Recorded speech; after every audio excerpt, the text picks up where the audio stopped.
La lluvia azotaba la desolada costa. Olas rompían contra rocas afiladas.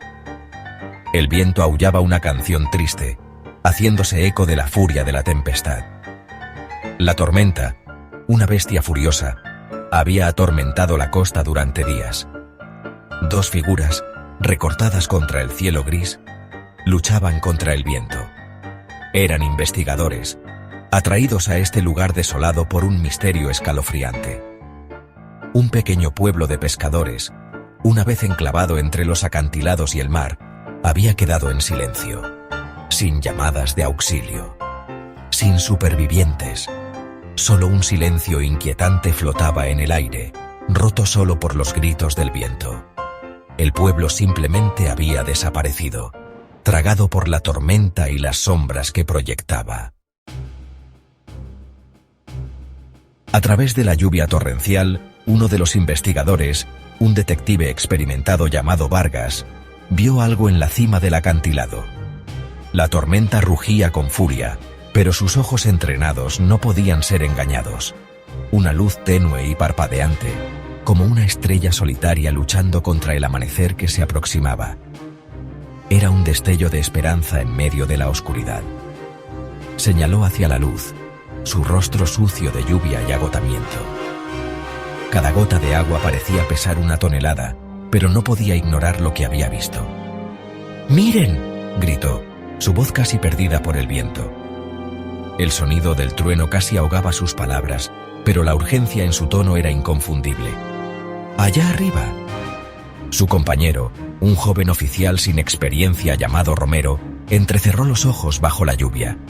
La visibilidad era casi nula, pero la determinación en sus ojos era clara. Vio la luz, un faro de esperanza en el paisaje desolado. Era como si el destino les estuviera mostrando el camino a seguir. Comenzaron el peligroso ascenso, sus botas resbalando sobre las rocas mojadas por la lluvia. Cada paso era una lucha contra los elementos, pero no podían darse por vencidos. El viento los azotaba, tratando de empujarlos de vuelta al mar agitado. La naturaleza parecía conspirar contra ellos, pero su voluntad era más fuerte. A medida que subían, la luz se hacía más fuerte, llamándolos hacia adelante. Era una promesa de algo mejor, un objetivo que debían alcanzar a toda costa. Cuanto más se acercaban a la luz, más sentía Vargas una inquietud creciente. No podía quitarse la sensación de que estaban siendo observados. El viento parecía susurrar a su alrededor, llevando murmullos ininteligibles que le enviaban escalofríos por la espalda. ¿Escuchó eso?, preguntó Romero, su voz tensa por la aprensión. Vargas asintió, su mano instintivamente buscando el arma enfundada en su cadera. Los susurros se hicieron más fuertes, arremolinándose a su alrededor como fantasmas. Llegaron a la cima del acantilado, jadeando. El viento azotaba sus abrigos mientras estaban al borde del abismo, con el mar embravecido rompiendo abajo. Y entonces lo vieron. Sección 4. El silencio escalofriante. La fuente de la luz era una sola linterna, colgada de un poste de madera.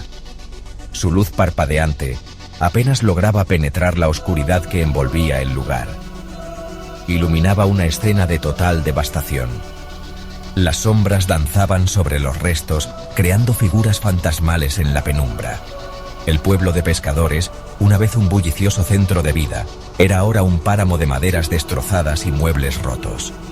Las olas rompían en la distancia, añadiendo un eco melancólico al ambiente. La tormenta había arrasado el pueblo como un dios vengativo, dejando nada más que madera astillada y pertenencias dispersas a su paso. Cada rincón contaba una historia de desolación. El silencio era opresivo, roto solo por el crujido lúgubre de las estructuras dañadas que se balanceaban con el viento. Era un silencio que pesaba en el alma, pero no era el silencio de la naturaleza lo que perturbaba a Vargas. Había algo más profundo, más inquietante. Era el silencio de la ausencia de vida, de movimiento, de cualquier señal de humanidad. el silencio de las personas desaparecidas, un vacío que resonaba con preguntas sin respuesta. No había cuerpos ni señales de lucha, solo un vacío inquietante que decía mucho.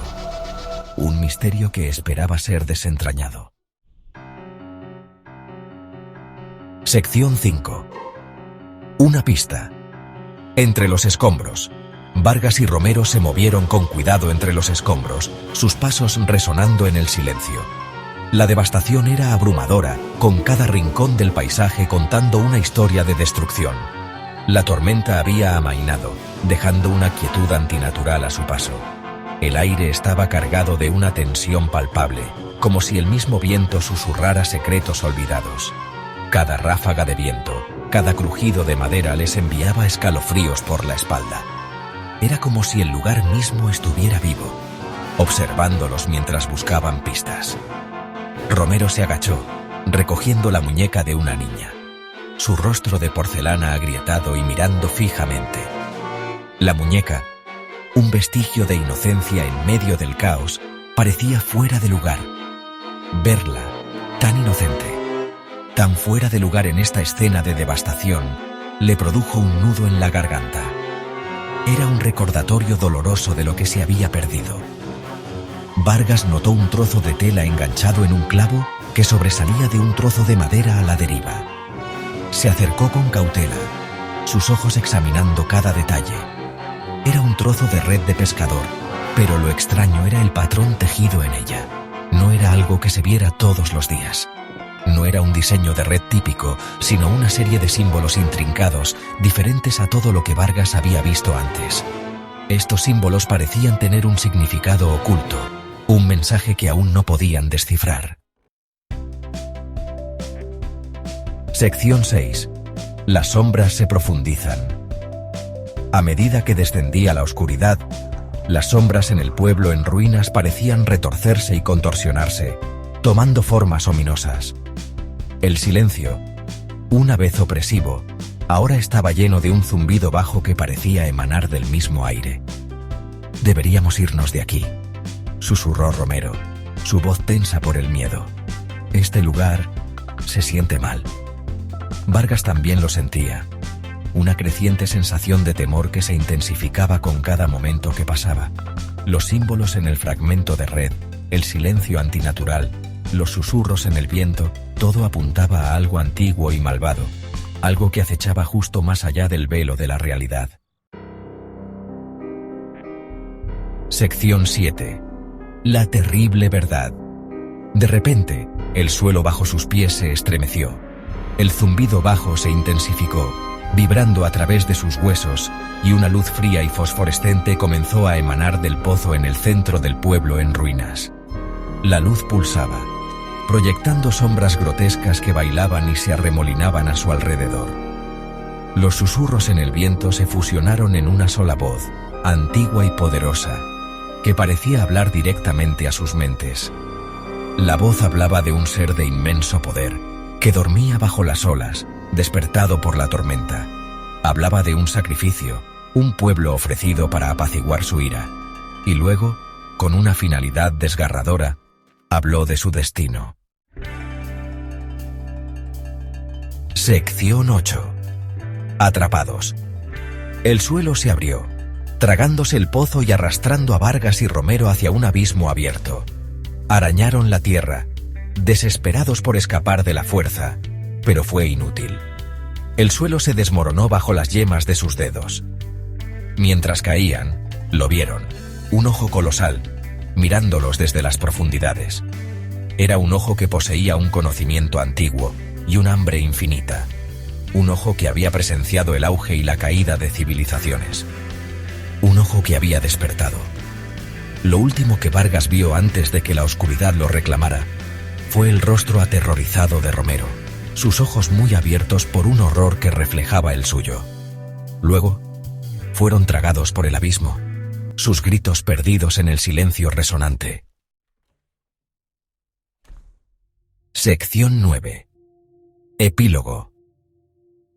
La tormenta pasó, dejando atrás un cielo claro y estrellado. Las olas lamían suavemente la base de los acantilados, su furia agotada. El pueblo en ruinas, silencioso y vacío, se erguía como un sombrío testimonio del poder que acechaba bajo las olas. La linterna, con su llama parpadeando en la brisa nocturna, proyectaba largas sombras danzantes sobre los escombros, y desde las profundidades el zumbido resonaba, un recordatorio constante del antiguo mal que yacía latente, esperando su próxima ofrenda.